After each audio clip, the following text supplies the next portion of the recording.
শুভ সন্ধ্যা my friends.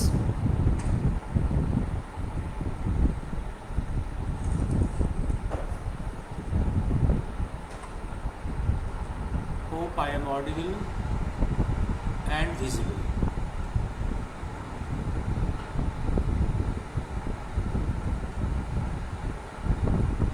I hope the net is okay. Let me start.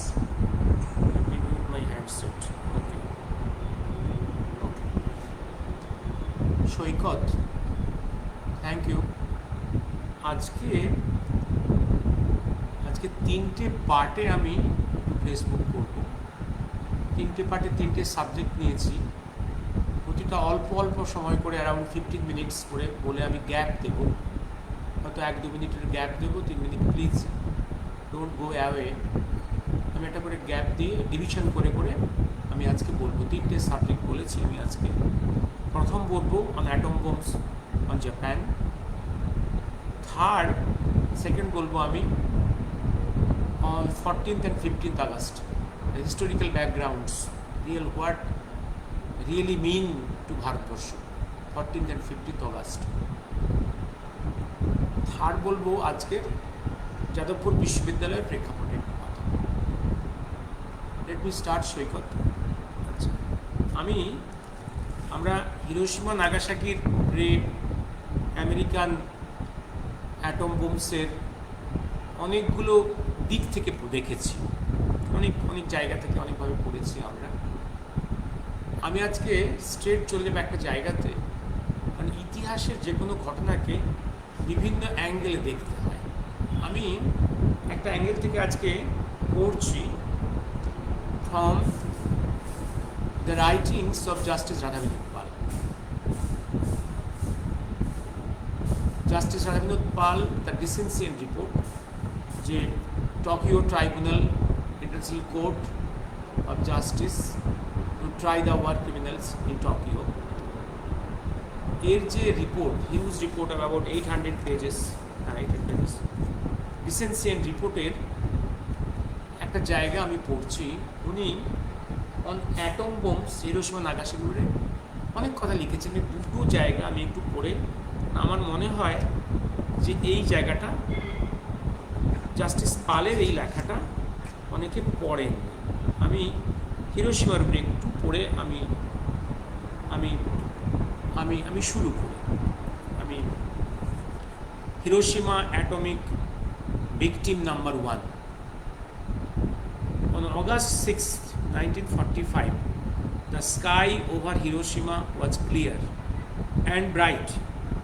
The warning clearly spread of air raid had already been removed, and relieved citizens were back to their morning home business when, with a sacred hum, 3 B-29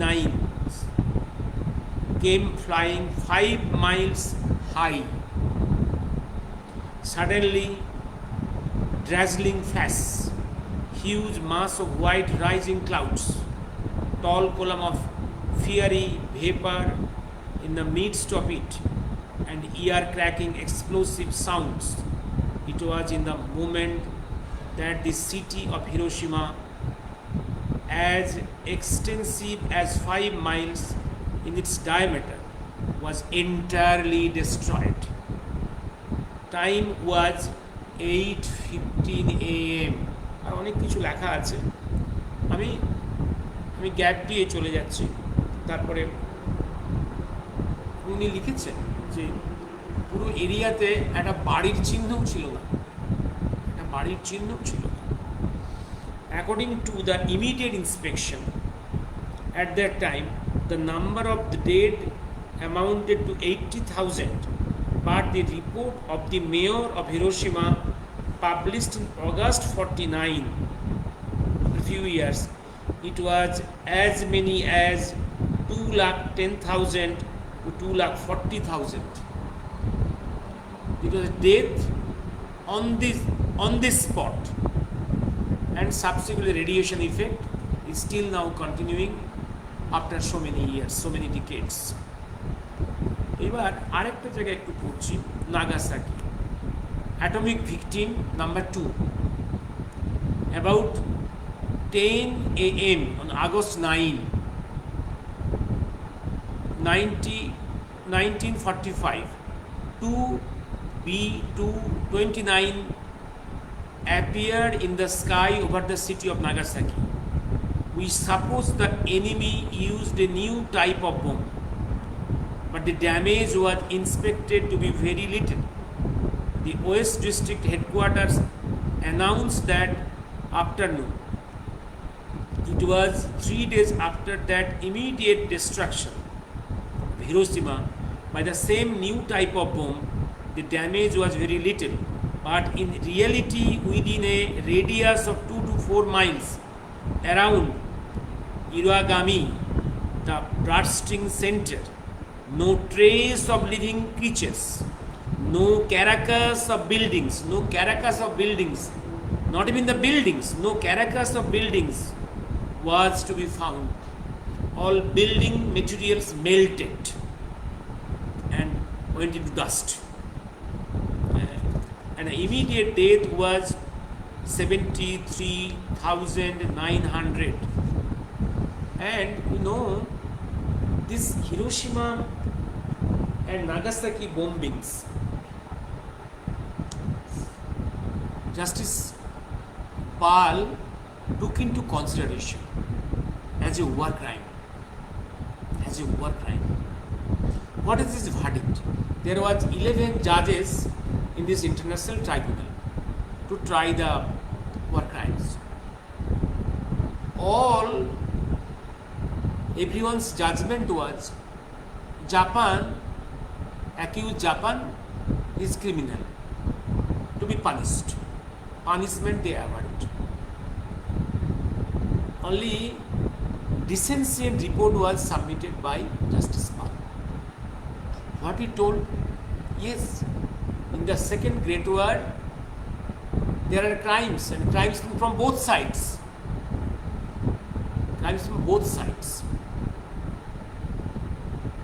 The Allied side and the Axis side.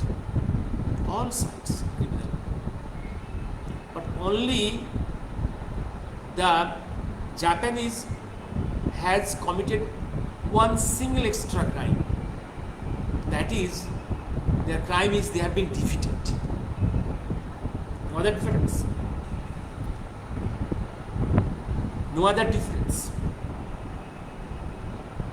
And this dissentient judgment, though it was a single solitary dissentient judgment that could not save the Japanese, but this judgment stimulated the morale of the wounded Japanese nationalists.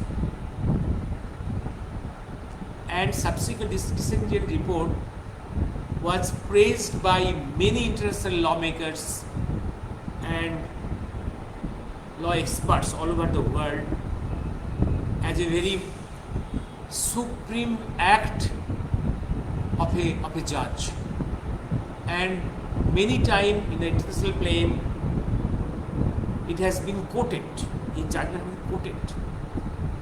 Most wise judgment written, though dissentient, among all the 11 judges in this tribunal. Now, let me come to next question. What was the reason of putting bombs on the Hiroshima and Nagasaki by the Americans? Was there any need?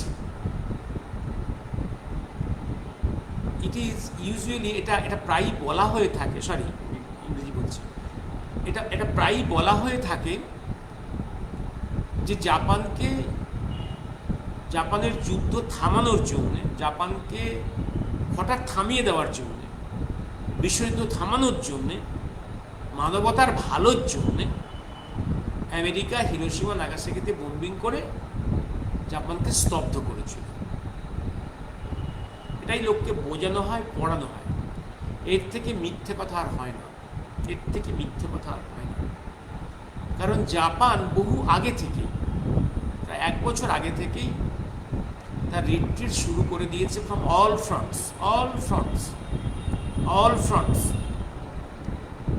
এবং জাপানকে তখন Japan একটা সম্মানজনক শর্তে, সম্মানজনকভাবে একটা সন্ধি করতে চাইছে। এই অ্যাপিল সে বহু ক্ষেত্রে বহুজনকে দিয়েছে, অ্যালাইড ফোর্সের বিভিন্ন ব্যক্তিকে, সামরিক প্লেনে এবং ডিপ্লোম্যাটিক প্লেনে। কেউ উত্তর দেয়নি, কেউ সাড়া দেয়নি। এবং তাহলে কারণটা কি?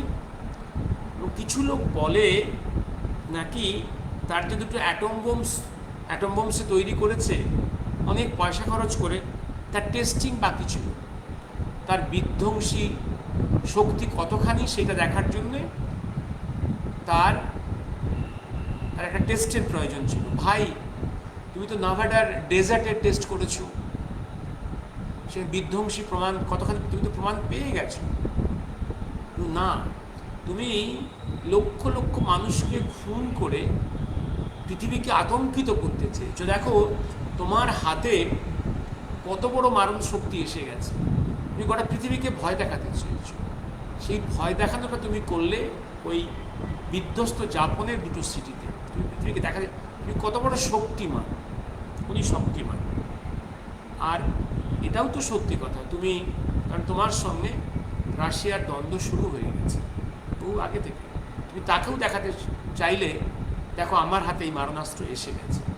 তুমি এই মারণাস্ত্রটা দেখিয়ে পৃথিবীতে তুমি ডিপ্লোম্যাটিক প্লেনে নিজেকে অনেক সুপিরিয়র পজিশনে আনার চেষ্টা করবে। এইটুকু খেলা। কিন্তু শুধু কি এইটাই? আরও কিছু কারণ আছে। এবার দেখো, কারণ আপনারা যদি আরও অনেক তথ্য পেয়ে যাবেন, এবং আমি এমনি ডিক্লাসিফাইড ফাইলস যতগুলো পাচ্ছি না থেকে মিস্ট্রি রিলেটেড, এতে তো পরিষ্কার দেখতে পাচ্ছি জাপান বিভিন্ন সময়, তার আগের 1 বছর ধরে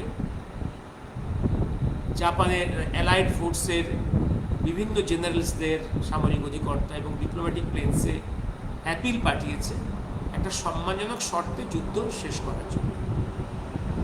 কারণ মার্চ এপ্রিলে ওয়েস্টার্ন ফ্রন্ট ইউরোপে যুদ্ধ শেষ হয়ে গেছে, ইটালি জার্মানি পরাজয় স্বীকার করে নিয়েছে। তারপরে জাপানের পক্ষেও একা ফার ইস্ট এশিয়াতে প্যাসিফিক ফ্রন্টে যুদ্ধ কন্টিনিউ করা সম্ভব ছিল না। আর সে সেটা বুঝতে পেরেই 1 বছর আগে থেকে সে অ্যালায়েড ফোর্সের সঙ্গে একটা সম্মানজনক শর্তে রক্ষা করতে চেয়েছে, কিন্তু কেউ উদ্যোগ করেনি। যেমন এইখানে সবথেকে বড় প্রমাণ হচ্ছে আরেকটা জায়গা, ইউরোপ ফ্রন্টে জার্মানি যে পরাজিত হবে, এই কথাটা সুভাষচন্দ্র নেতাজি যেদিন হিটলার রাশিয়ান ফ্রন্ট ভায়োলেট করলেন, সেদিনই তিনি সুভাষচন্দ্র ছিলেন রোম থেকে এসে বার্লিনে বসে নোট দিলেন যে আমি বহু আগে অ্যাডভাইস করেছি যে রাশিয়ান ফ্রন্ট ভায়োলেট করা যাবে না, করলে ইতিহাসের যুদ্ধের চাকাটা ঘুরে যাবে। এবং একটা হিটলারকে যে মেমোরেন্ডাম দিয়েছে তাতে একটি শর্ত লেখা ছিল যে German force should not violate the Russian front. তোমরা সেটা ভায়োলেট করেছো। নাও মিলিটারি ফ্রন্টে তোমরা এগোতে পারো, ডিপ্লোম্যাটিক ফ্রন্টে তোমাদের পরাজয় করেছে, তোমাদের পরাজয় অবশ্যই। এবং সেদিনই সুভাষচন্দ্র ইউরোপে থাকার প্রয়োজনীয়তা আর নেই বুঝে গেছিলেন, এবং ইউরোপ থেকে এশিয়াতে আসার পথ তৈরি করা শুরু করেছিল। ঠিক এখানেও একদম 44-এর মিডিলে সুভাষচন্দ্র বুঝতে পেরেছিলেন জাপানের পক্ষে একা এই যুদ্ধ কন্টিনিউ করা প্যাসিফিক রিজিয়নে আর ইস্ট এশিয়াতে সম্ভব। সেদিন থেকেই কিন্তু আবার তিনি রাশিয়ার সঙ্গে তার বিহাইন্ড দ্য কার্টেন ডিপ্লোম্যাসি আবার এক্সপ্লোর করতে শুরু করেছেন, যার ফলস্বরূপ আমরা ডিসেম্বর 1944-এ সুভাষচন্দ্রকে দেখছি মস্কোতে, ইন মস্কো। হ্যাঁ, অর্থাৎ সুভাষচন্দ্র এই জায়গাটা একদম রাইট। মহাকাল পর্যায়ে উনি বলছেন যে জাপান বহু আগে থেকে বিভিন্ন স্তরে বিভিন্নভাবে তার মেসেজ পাঠিয়েছে, তার ফিলার্স পাঠিয়েছে যে একটা সম্মানজনক শর্তে যুদ্ধটা শেষ করে। কেউ কোনো রেসপন্ড করেনি। এই রেসপন্ড করা না অর্থ হতে পারে একটা জিনিস, একটা ভয়ঙ্কর আঘাত দিয়ে অ্যাটম বোমার শক্তিটাকে পৃথিবীকে এগিয়ে দেওয়া, জাপানের উপরে বোমা ফাটিয়ে, এটা আমেরিকার গোপন কথা হতে, গোপন বুদ্ধি হতে পারে, হতে পারে। এইবার আমি অন্য কতগুলো নতুন কতগুলো ডকুমেন্টস আমি একটা আসছি, হতে পারে। এবার মহাকালের কথাটা একটু বললাম। They were appealing from long before to different planes for a সম্মানজনক একটা কম্প্রোমাইজে আসতে, এবং জাপান সারেন্ডার করতে চেয়েছে একটা সম্মানজনক শর্তে সারেন্ডার। এইবার একটা জিনিস দেখুন, এইখানে এবার নেতাজির একটা ফ্যাক্টর আস্তে আস্তে উঠে আসছে বিভিন্ন অ্যাঙ্গেল থেকে। যেমন দেখুন, আমরা যখন প্রাইম মিনিস্টার্স ডিক্লাসিফাইড ফাইলসগুলো দেখলাম, জাস্টিস মুখার্জি কমিশনের সময় যেগুলো এসেছিল, তাতে কয়েকটা জায়গাতেই টাইপ কপি আমরা পাচ্ছি reports, Subhash Bose has again escaped, এই কথাগুলো পাচ্ছি আমরা। এটা ম্যাকার্থার্স রিপোর্ট, হ্যাঁ, এবং সেখানে ফাইল নাম্বার নেই কিছু, just free pages type copy. এবং একই কথা Subhash Bose has again escaped, এই কথাটা তো আবার আমরা পাচ্ছি বহু আগে জাস্টিস খোসলা কমিশনে সেজদা সুরেশচন্দ্র বোস এগুলো কোট করছে। কোন সূত্র থেকে জানি না, কোন সূত্র থেকে। ওয়াজ সুভাষ বোসের টার্গেট? আবার দেখুন, একটা কথা বলি, ব্রিটিশ ইন্টেলিজেন্স ফাইল CSDIC যেটা ডিক্লাসিফাইড, সেখানে একটা জায়গায় তো, যেখানে ইভিন অন 16th অগাস্ট যেখানে একটা নোট দেওয়া হয়েছে যে সুভাষচন্দ্র বোস এবং তার INA একমাত্র শক্তি, একমাত্র গভর্নমেন্ট যারা এখনো পর্যন্ত কেউ সারেন্ডার করার প্রস্তাব দেয়নি। এর মধ্যে সবাই, all other forces, governments of the Axis side has surrendered or expressed the desire of surrender. 16th অগাস্টে ওদের নোট হচ্ছে, অ্যাটম বোমা পড়ার বহু আগে, এবং জাপানিজ সারেন্ডারের ওপর, জাপানিজ সারেন্ডার কমপ্লিট হয়ে গেল 15th অগাস্ট 45, এবং তার ট্রিটি ফাইনালি সই হয়ে গেল টোকিও বেতে মুসৌরি জাহাজে, দুপক্ষের ডিড সই হয়ে গেল। তার উপরে 16th তাদের note is the exceptional only the INA and Subhash Chandra Bose, যারা এখনো পর্যন্ত সারেন্ডারের কোনো ইচ্ছে প্রকাশ করেনি এবং সারেন্ডার তো করেইনি, অনলি এক্সেপশন। এইখানে প্রশ্ন একটা ওঠে, was Bose, Netaji was the target? এখনো পর্যন্ত উনি সারেন্ডার করেননি। এইবার আমি দুটো জায়গা আমি আজকে শুধু কোট করে চলে যাব, আমি কোনো আর ব্যাখ্যা দেওয়ার সময়ও নেই, আপনারা আমাদের মতো করে।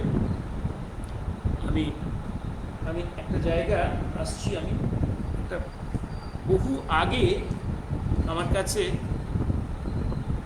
লেট সুনীল গুপ্ত একটা কপি দিয়েছিল, একটা ইসকনের একটা জার্নালের কপি, সেটার নাম হচ্ছে ভগবত দর্শন।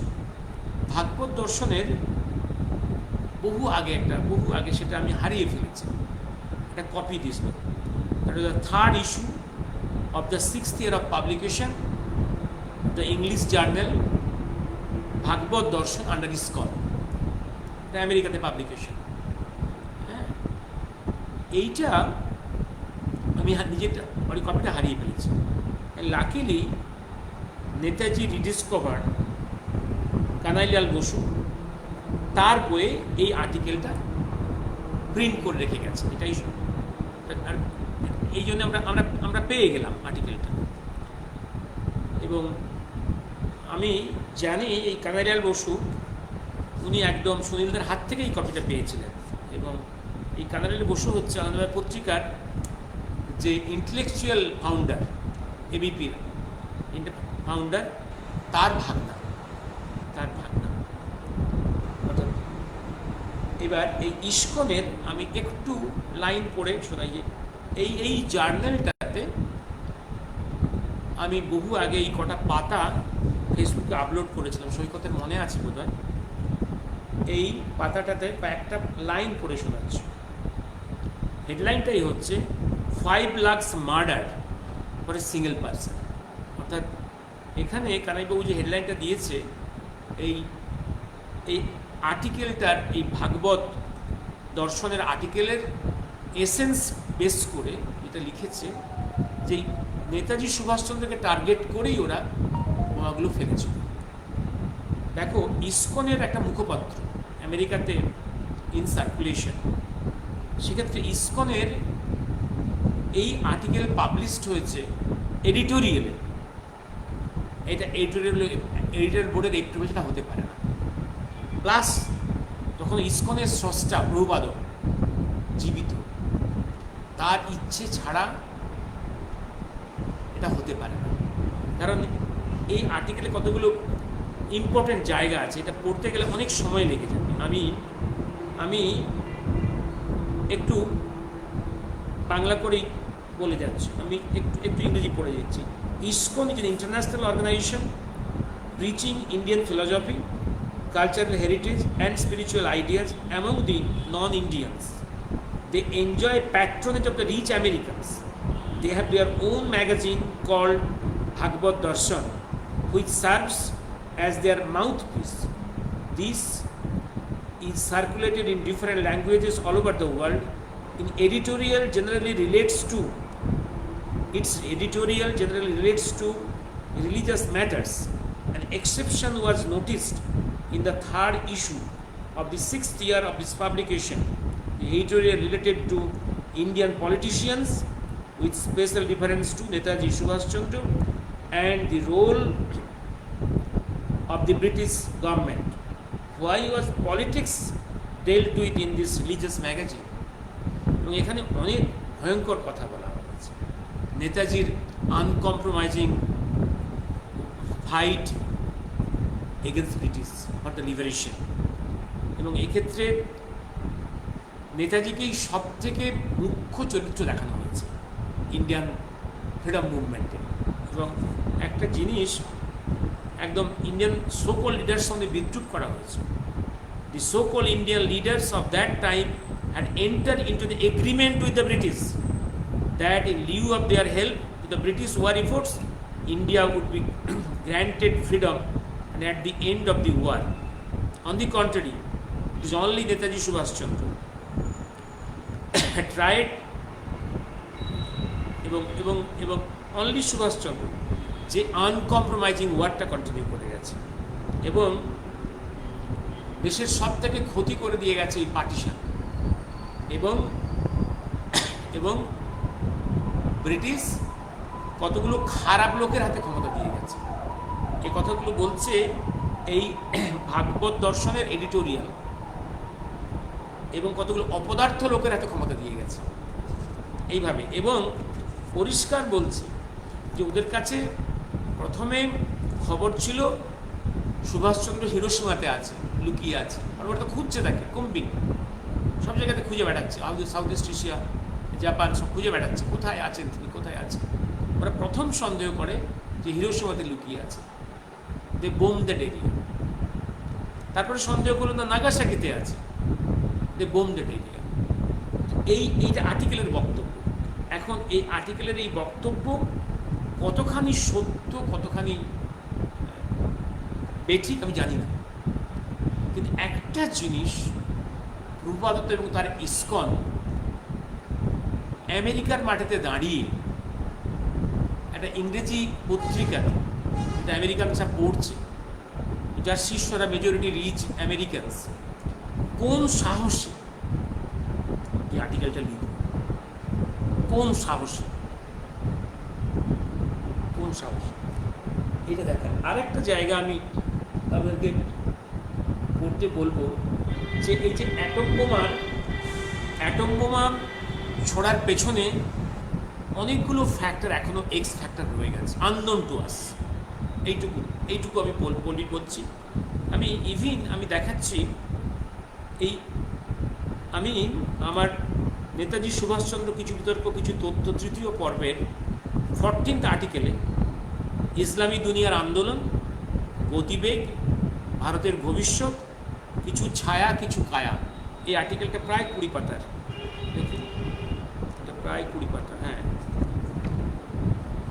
1939 to 54, এই বড় আর্টিকেলটাতে আমি দেখিয়েছি বাংলাদেশ মুক্তিযুদ্ধের সময় একটা এক্স ফ্যাক্টর 71 সাম এক্স ফ্যাক্টর, একটা ফোর্স কাজ করছে।